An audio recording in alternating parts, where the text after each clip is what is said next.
Welcome. Today's topic is discrete trial teaching. Discrete trial training. Both are the same. So, we call it also as DTT. It is an important component of the intervention that doctors, therapists, and educators use with them. It is an important methodology that addresses the way these children learn new skills. So discrete trial teaching is also a new learning skill used by therapist doctors.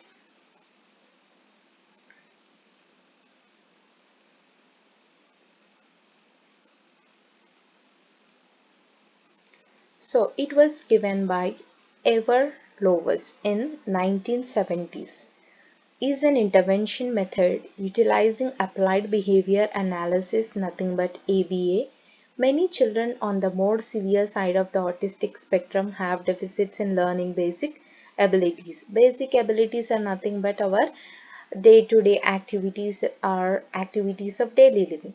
Through repetition of the DTT process, children can obtain mastery over necessary abilities.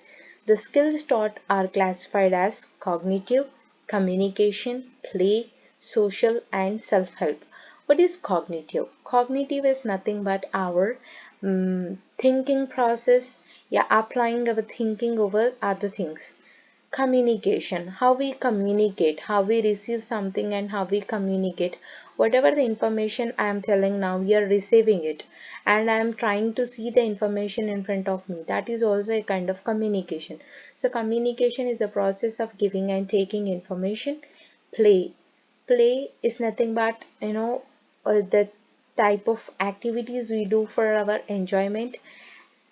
It is like physical and mental and electronics play, anything a play. Social, we do social smile, social gathering, hello, get together, handshake, behaving self among the people. And self help is nothing but toilet training, uh, you know what else, eating, dressing up, wearing the shoes, etc. Now we have five principles of DTT. What are these five principles? These are basically like a skill is broken down into bites. That means whenever we are asking a child to do brushing, so for brushing, how many steps are there before we brush? For example, we take brush, paste, we apply paste to bristles or brush, then we do strokes to our teeth up and down, towards left, towards right. Then we'll wash our brush, put it in the brush stand, wash our mouth, split all that paste remaining in our mouth. Then we'll wipe our mouth with napkin. Then we'll put it aside. So likewise, every step have. And for applying paste, we need to open the lid, apply paste with the needed pressure. Again, we have to put the lid back and we have to put it in the stand. So these all are steps needed for brushing. So the same way, every task has bites in it. So instructions are given in the most concise manner possible. Instead of asking a child to show the teacher which card on a table is red, the instructor may say simply touch red. Touch red is more simply, even a layman can do that. Instead of seeing the big instructions, where is that red card on the table, or where is the red card on the table, can you show me where is red, or just simply red, they will touch that red with the simple word red. In this way, students avoid confusion about what the practitioner is asking. Second, the educator teaches each bite until the student masters it before moving on to another skill. For example, if the child doesn't know how to hold a brush, we are not moving for the next step, because if we don't know how to hold a brush, what's the point of teaching the other steps? So for that, we need to first make him learn the first step, then we will go for the next. For that, we will see generalization and mastery of that skill.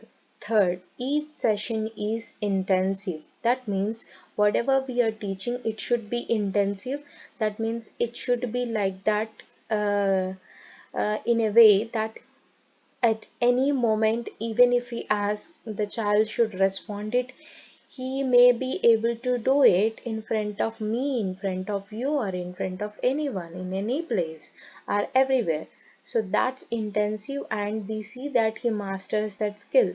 And no matter what it is, should be continuous. Fourth, teachers began with prompts as needed and then decrease them. For example, if he learns today to do the, you know, holding the brush, the next day we will ask him, like for example, if he holds in a wrong way, we will just prompt him by showing, modeling like how to hold. That's how he also learn. And then the second time when he is going to pick the brush, we will just guide him, hold from this side. So the same way, fifth point, learning must be reinforced by incentives. The offering of these incentives and the point at which they are offered must be consistent. For example, initially when they are learning, they need high reinforcement, and high incentives means high reinforcement and high praising, so that they will learn very quickly. And next we have discriminative stimulus. What is this discriminative stimulus? It's a clear instruction alerting the child to do the task at hand. Helps the student make a connection between a specific direction and an appropriate response. Could be when a teacher says, "What is this?" before asking a child to identify an object. That means what we are discriminating here, what is the difference? We will ask, "What is this?" so that the child will say, "It is a red banana, a red apple, it's a banana," something like that. "What is this? What is this?" They will say, "It's a banana, it's an apple, it's a red." That's how we will discriminate the given stimulus.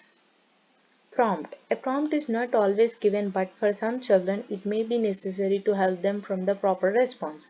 When provided, it is performed between the discriminative stimulus and the response. A prompt is when the teacher shows the child the correct response to guide their behavior. Using the above example, a trainer may tap the correct object if it appears the child is having difficulty. For example, if he is trying to hold the brush in a wrong way, I might give the prompt to hold from the proper side, from the not from the Bristol side, but from the other side. So that way I just do the prompt by just tapping on the side of the holder, then the child may pick it up. Next we have response. The response is the behavior the child exhibits when presented with the discriminative stimulus. It is either going to be correct or incorrect. The target response is clearly defined ahead of time, so the trainer knows exactly what behaviors are considered correct. Here, for getting a good response, it should not be abstract, it should not be ambiguous, it should be very clear, and not too many objects of the same thing should be present so that the child may get confused. For example, if you want the child to identify banana, don't put other yellow color things, just put banana so that he can discriminate from other things. If you want child to learn apple and it is in red color, don't put tomato, instead of that put banana. It's okay, but here fruits are okay but not the same color. If he is learning with the colors, like banana is in yellow, apple is in red, so that's how we can get the response initially. Then we can make it intense so that he will learn that all red color are not apples but sometimes tomatoes too. And next, consequence. The consequence will vary according to the correctness of the response. So correct response. When we get correct response, a correct response is immediately reinforced. That means if we ask touch red, if he touch red, that means a correct response and he will reinforce, he get reinforcement immediately. And if he is trying to touch yellow when we ask red, then we will correct himself by doing the prompt that touch red, not yellow. We won't say that not yellow, but we simply prompt him and say red, then he will prompt. That's how we will give the prompt, but we will not give him reinforcement when he is trying to respond incorrectly. Inter-trial interval. It is nothing but it's a time gap between a task and task. For example, if I am repeating now and for the next repetition, what is the time between this is nothing but inter-trial interval. It is not usually more than 5 seconds. It is just 5 seconds between one trial and the next trial, because in discrete trial teaching we will not waste any of our time. We simply teach the child and engage them with reinforcements for intensive learning. So DTT is only one type of training that uses applied behavior analysis, nothing but ABA, arranges an environment attractive to children. That means the station is arranged in such a way that the child will not distract at any cost or any corner. All the reinforcements are well placed.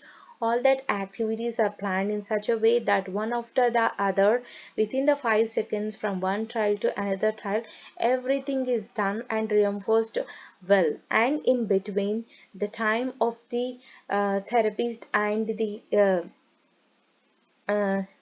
trainee and trainer will be proper, that they will get high fives, smileys and tokens, whatever are required for that incentive training. So here in discrete trial teaching, there are a process like acquisition, fluency, maintenance and generalization.